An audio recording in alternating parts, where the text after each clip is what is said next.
A lot of good things happened. We went into the game. We wanted to do a better job with a dribble penetration. I'd say we were okay at that. We wanted to do a better job rebounding the ball. I thought we were really good at that. We wanted to keep not turning the ball over. I thought that was the worst thing we did all night. We had so many foolish turnovers that first half, and our bigs didn't go after it. Our guards kind of laid it up there. But on a positive note, when you get three guys with a double-double, when you get 32 assists on 42 baskets, when you get 5 or 6 guys in double figures, and still not playing anybody over, 7 minutes, I think there's a lot of positives. I didn't like the way we got a little crazy at the end, and because that's not the way I want to play. I want to try to finish games this year.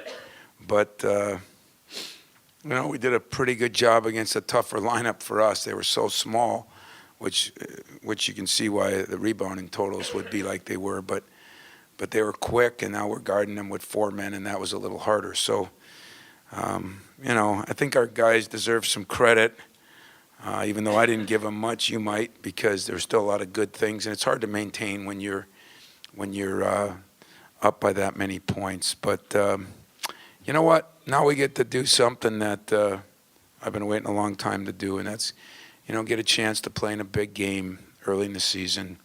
And I know I got a press conference on Monday, so I'll answer questions on either way. I know you want to get out of here, talk to them. So throw them at me, and then have fun with them.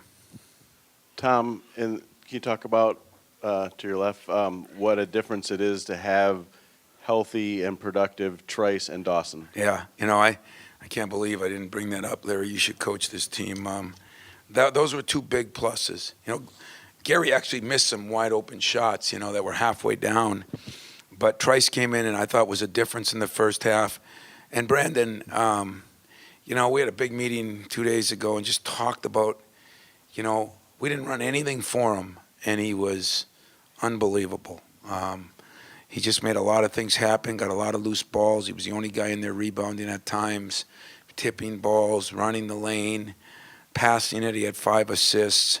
That's the Brandon Dawson I thought we'd see, and I'm happy for him. I mean, the kid has been through a lot, but I think he learned something tonight too. That energy, a motor is an interesting thing, and when he turns that thing up and cranks it up, boy, he's a pretty good player.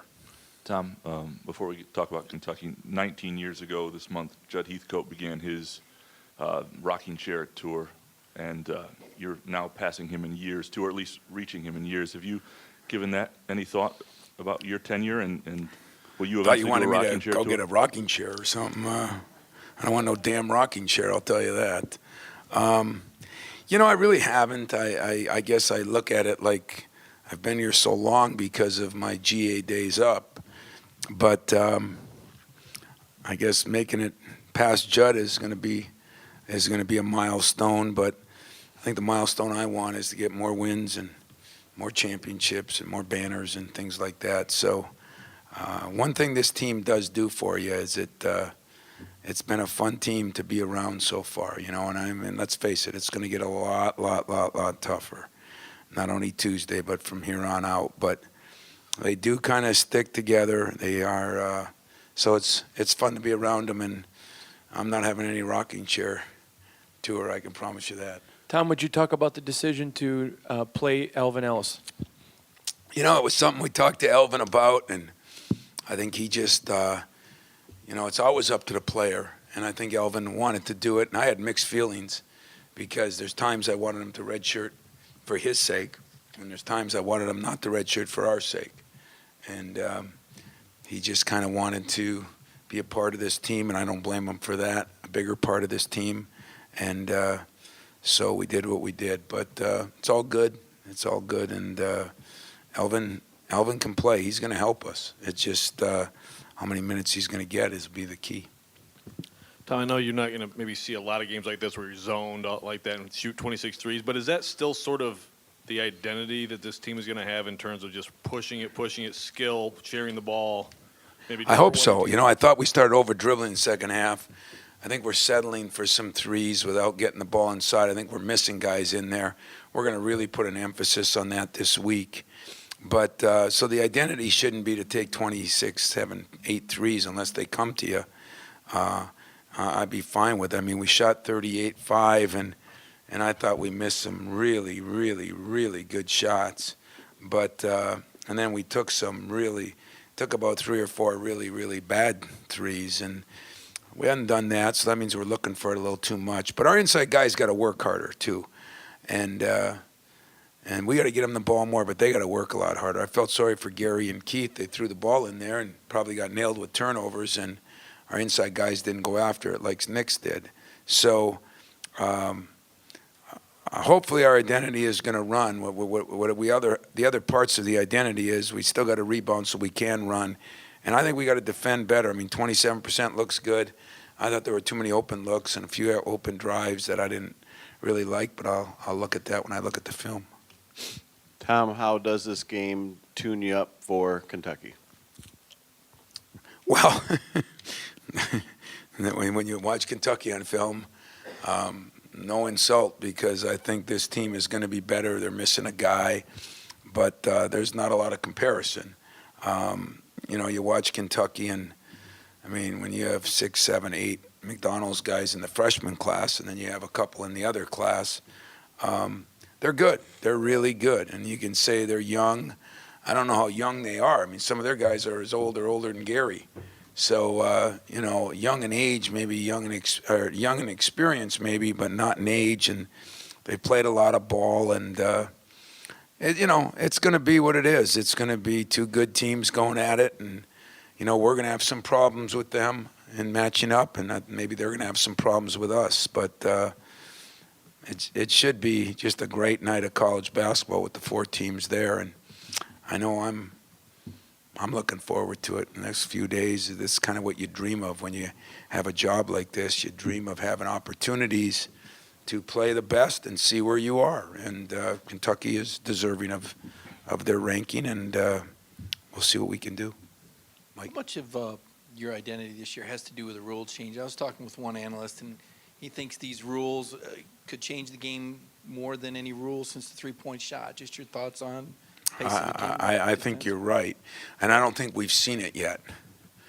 I did not think we've seen it yet, and but that's part of the problem with the driving, and I mean, we're not nearly as physical a team as we were 7, 8, 9, 10 years ago, but we're not even.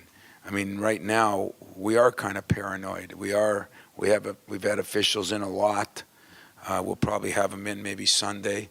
And yet we don't really know how it's going to be called. So I agree with the analysts. That doesn't happen very often, but I do agree with them that it could be a major change depending on how it goes. Tom, I'm sure we'll get into it Monday, but apparently Calipari said yesterday it's no fair that they got to play you so early because his team's so young. I agree. I think he should forfeit.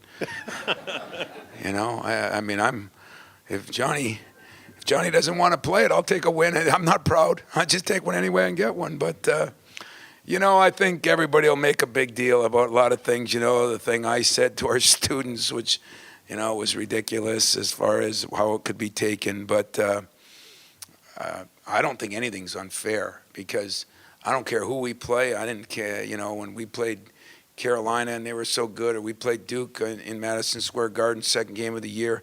I think those games do nothing but tell your team a little bit where they're at, what their strengths are, what their weaknesses are. And, I mean, I don't want to sound ridiculous, but a win and a loss at this time of year matters nothing.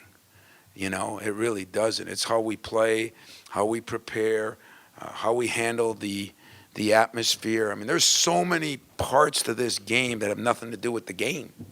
If you ask me, I'm anxious to see how we're focused in at 11 tomorrow. We're going to have a walkthrough, we're going to have a film session. How we practice tomorrow night.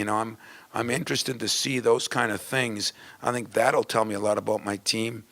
And then when you play, I don't know. I don't know what's going to happen. I don't know what's going to happen for them either. But I think he's trying to fool you media guys, and I know and you know you're too smart for that, but John must not know that. Tom, you talk about big games. What does it say? Coach comes walking in from the other team and says, "I'm looking forward to watching Tuesday night." I mean, does that talk about the magnitude of this? Yeah, that would. I mean, Judd called me today. He's going to stay up past 6 o'clock to watch the game. I mean, this is going to be of epic, ways here. But I mean, how can you not be excited about that? Hey, one of us might win or lose by a lot. I have no idea how this game's going to go, but the excitement, the opportunity, the chance that you have, these are those things that you dream of when you're in your backyard, even in the UP, when it's 40 below zero and you're shooting jump shots on that net that's frozen solid. You just kind of dream of the opportunity to play in big games. And you're in Chicago, and, a night when Duke plays Kansas and we play Kentucky, and you know what? Our name's in the mix. And that's what I have always wanted to do in this program, is put our name in the mix with the other great teams. And I don't think there's any question. I mean, I do look at Kentucky on film a little bit already, and I mean, you're going to see it looks like an NBA team. I mean, 7 foot, 6'11", 7 foot, 320, 6'9", 250. I mean, it's a big team. Point guard 6'6", off guard 6'6", wings are 6'7". I mean, big team, talented team, well coached team. Can't wait.